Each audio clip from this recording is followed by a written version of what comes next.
Hello বন্ধুরা, আজকের এই ভিডিওতে আমি এলইডি বাল্ব ব্যবসা সম্পর্কে কিছু গুরুত্বপূর্ণ তথ্য শেয়ার করব। প্রথম প্রশ্ন হচ্ছে, এলইডি বাল্ব ব্যবসা শুরু করতে কত টাকা লাগবে এবং লাভের মার্জিন কত হবে? বাল্বের ব্যবসা শুরু করার জন্য টাকার কোনো নির্দিষ্ট প্যারামিটার নেই। শুধুমাত্র এলইডি বাল্বই নয়, আপনি যে কোনো ব্যবসায় একটু মাল নিয়ে শুরু করতে পারেন, অথবা বেশি মাল নিয়েও শুরু করতে পারেন। এটি আপনার ব্যবসা থেকে কত টাকা উপার্জন করতে চান তার উপর নির্ভর করে। যদি আপনি এই ব্যবসা থেকে মাসে 10,000 টাকা লাভ করতে চান, তাহলে আপনাকে অবশ্যই তার চেয়ে বেশি পরিমাণের মাল নিতে হবে। ইউটিউবে অনেক ভিডিও পাওয়া যাবে বলে যে 2,000, 3,000 বা 5,000 টাকা দিয়ে ব্যবসা শুরু করুন এবং 20, 30 বা 50,000 টাকা মাসে আয় করুন। এগুলো সবই কাল্পনিক কথা। যদি সত্যিই এমন হতো, তবে পুরো পৃথিবীর মানুষ এ কাজ করত। আপনি 5, 10, 20, 50,000 বা 1 লাখ টাকা দিয়ে ব্যবসা শুরু করতে পারেন। মনে রাখবেন, কোনো লিগ্যাল ব্যবসায় রাতারাতি ধনী হওয়া সম্ভব নয়। এজন্য দীর্ঘ সময় ধরে বাজারে টিকে থাকা জরুরি। লাভের মার্জিনের কথা বলতে গেলে, এটি নির্ভর করে আপনি কোন দামে কোন মাল বিক্রি করছেন এবং কত পরিমাণে মাল বিক্রি করছেন। যেমন কোনো হোলসেলারকে বিক্রি করছেন, রিটেইল দোকানদারকে বিক্রি করছেন, অথবা সরাসরি শেষ গ্রাহককে বিক্রি করছেন, তার ওপর লাভের মার্জিন নির্ভর করবে। ধরুন আপনি একটি বাল্ব 30 টাকায় আমাদের থেকে কিনছেন এবং শহরে বিক্রি করছেন। শহরে আপনি 70-80 টাকায় বা গ্রামে বিক্রি করলে আরও বেশি দামে বিক্রি করতে পারেন। গ্রামের সব জায়গায় মাল পাওয়া যায় না, তাই লাভের পরিমাণ বেশি হয়।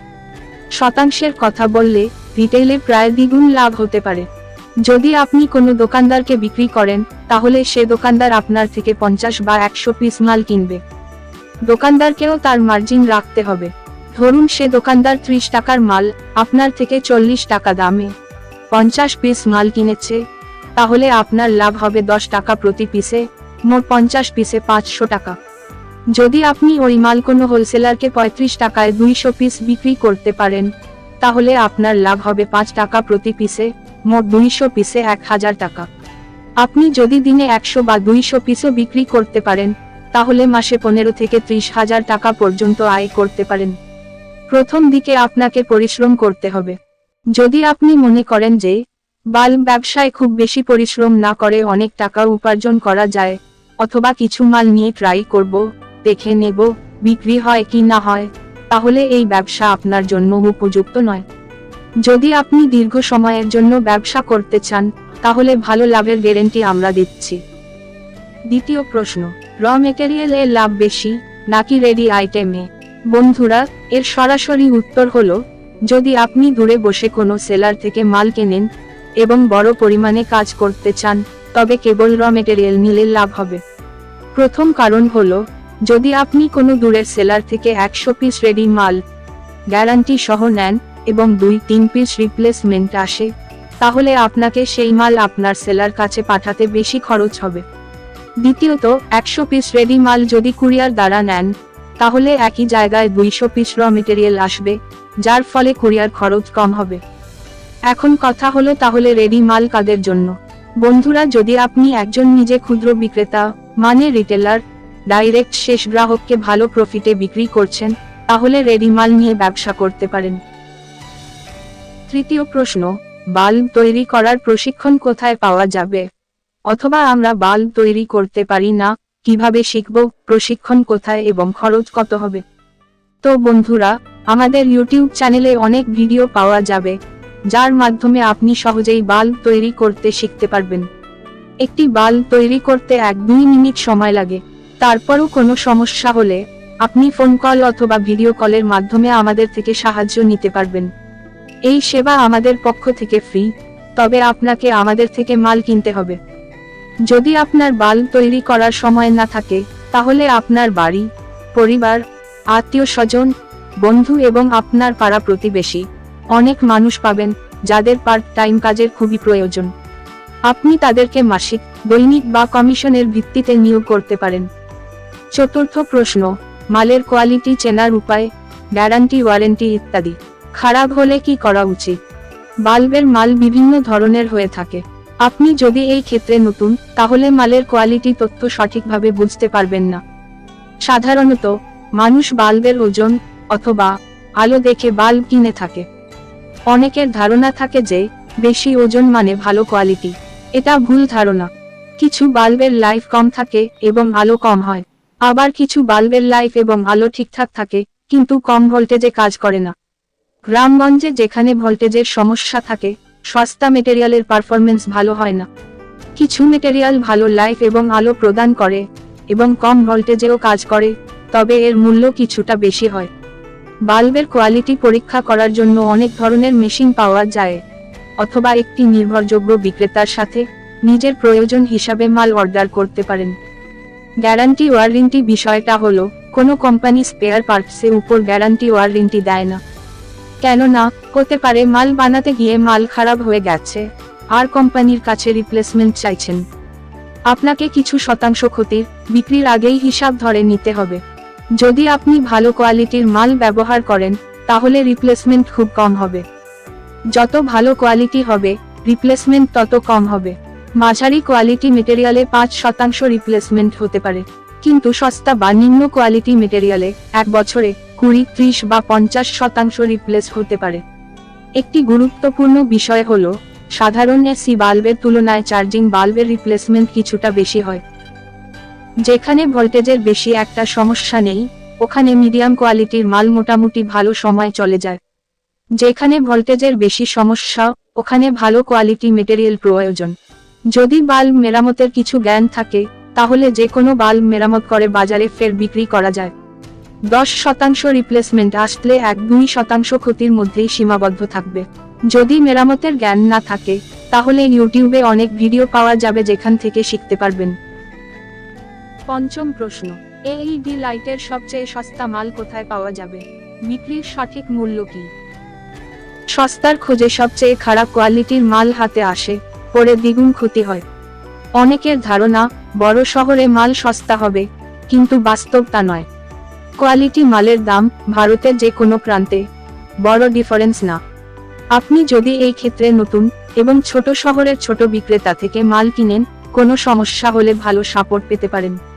কারণ ছোট শহরের বিক্রেতার গ্রাহক কম থাকে এবং তারা তাদের গ্রাহক হারাতে চায় না। বড় শহরে প্রতিদিনের 10 জন গ্রাহকের মধ্যে 2-3 জন রুষ্ট হয়ে চলে গেলেও বড় কোনো ব্যবসার ক্ষতি হয় না। আমাদের থেকে প্রায়ই প্রশ্ন করা হয়, এই মালটির বাজার মূল্য কি, বা কোন দামে কোন মাল বিক্রি হয়। এর সরল উত্তর হলো, কখনোই বাজার মূল্য দেখে আপনার মাল বিক্রি করবেন না। আপনি দেখুন কত কম মার্জিনে বেশি পরিমাণে মাল বিক্রি করতে পারেন। যদি আপনি কাঁচামাল নেন, তাহলে প্রথমে মাল আনার খরচ প্লাস তৈরির খরচ প্লাস মালের 1 বছরে কত রিপ্লেসমেন্ট আসতে পারে, এই সব যোগ করুন। তারপর সেখানে কিছু শতাংশ আপনার প্রফিট লাভ যোগ করুন। যেভাবে আপনাকে মাল বিক্রি করতে প্রয়োজন, ঠিক সেভাবে খরিদারকেও মাল প্রয়োজন।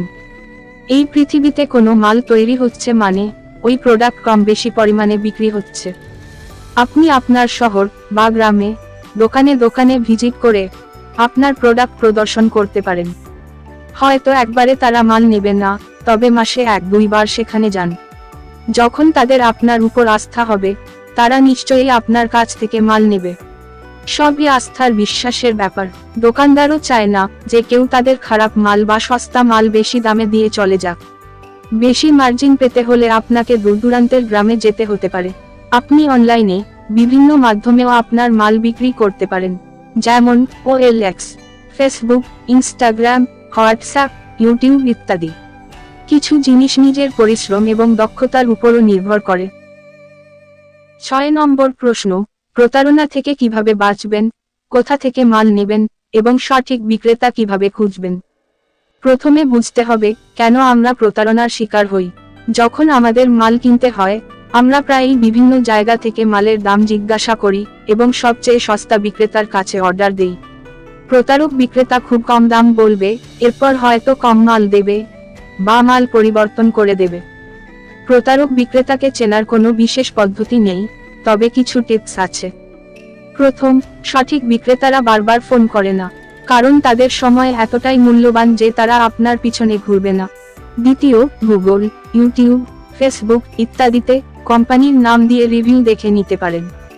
তৃতীয়, প্রথমবার নতুন বিক্রেতার কাছ থেকে বড় অর্ডার না নিয়ে কিছু পরিমাণে মাল নিয়ে দেখুন। চতুর্থ, সম্ভব হলে একটি সঠিক বিল নিন, যাতে সমস্যা হলে আইনগত ব্যবস্থা নেওয়া যায়। ভালোভাবে মালের উৎস বা সেলার খুঁজতে হলে প্রথমে আপনার আশেপাশের বিক্রেতাদের দেখুন, তারপর দূরের বিক্রেতাদের খোঁজ নিন। যত সময় সস্তা মাল খুঁজতে সময় নষ্ট করবেন, তত সময় সঠিক বিক্রেতা খোঁজারও জন্য সময় দিন। আপনি যাদের উপর বিশ্বাস করতে পারেন, তাদের কাছ থেকে মাল নিন, তা সে যেখান থেকেই মাল বিক্রি করুক না কেন। শেষ প্রশ্ন, কুরিয়ার খরচ কত এবং ক্যাশ অন ডেলিভারিতে কিভাবে নেওয়া যায়? কুরিয়ার চার্জ মালটির ওজন, আকার এবং ডেলিভারি লোকেশনের উপর নির্ভর করে। প্রতিটি কুরিয়ার কোম্পানির চার্জ ভিন্ন হতে পারে। সাধারণত মালগুলো 3-4 ভাগে ভাগ করা হয়। 5 কেজি বা কম, প্রায় 80 থেকে 100 টাকা প্রতি কেজি। 5 থেকে 10 কেজি, প্রায় 70 থেকে 80 টাকা প্রতি কেজি। 10 থেকে 50 কেজি, প্রায় 40 থেকে 60 টাকা প্রতি কেজি। আপনি যত বেশি মাল অর্ডার করবেন, খরচ তত কম হবে। প্রতিটি কুরিয়ার কোম্পানির নিজের ওয়েবসাইট বা মোবাইল অ্যাপে গিয়ে চার্জ চেক করতে পারেন। যখন আমরা কোনো মাল অর্ডার করার জন্য প্রস্তুত হই, আমরা প্রায়ই ক্যাশ অন ডেলিভারি (COD) ভাবি, যেমন ফ্লিপকার্ট বা অ্যামাজন করে। কিন্তু মনে রাখবেন, এই সমস্ত রিটেইল প্ল্যাটফর্মের নিজের লজিস্টিক্স থাকে এবং তারা সাধারণত বেশি মার্জিন রাখে। তাই COD সুবিধা দিতে পারে। হোলসেল ব্যবসায় এত মার্জিন থাকে না। সাধারণত কোনো বিক্রেতার কাছ থেকে COD-তে মাল অর্ডার করলে তাদের নিজের লজিস্টিক্স নেই, কুরিয়ার বা ট্রান্সপোর্ট কোম্পানির মাধ্যমে মাল পাঠানো হয়। কুরিয়ার কোম্পানি আলাদা পেমেন্ট কালেকশন চার্জ নেয়, যা সাধারণত 300 থেকে 500 টাকা হতে পারে, কিন্তু মাল অনুযায়ী এটি ভিন্নও হতে পারে।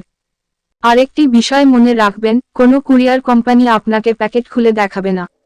উদাহরণস্বরূপ, যদি আপনি COD-তে 10,000 টাকার মাল অর্ডার করেন এবং 2-3 হাজার টাকা দিয়ে অর্ডার বুকিং করেন, প্যাকেট খুললে পাথর বা কিছু অন্য জিনিস বের হলে তবুও আপনাকে 2-3 হাজার টাকার ক্ষতি হবে। তাই আমাদের পরামর্শ হলো, সস্তা মালের চেয়ে গুণগত মানসম্পন্ন বিক্রেতা খুঁজে বের করতে সময় দিন। তবে যদি আপনি কোনো কারণে COD-তেই এক্সট্রা বেশি পেমেন্ট করে মাল নিতে চান, তাহলে আপনার বিক্রেতার সাথে আলোচনা করুন। ধন্যবাদ।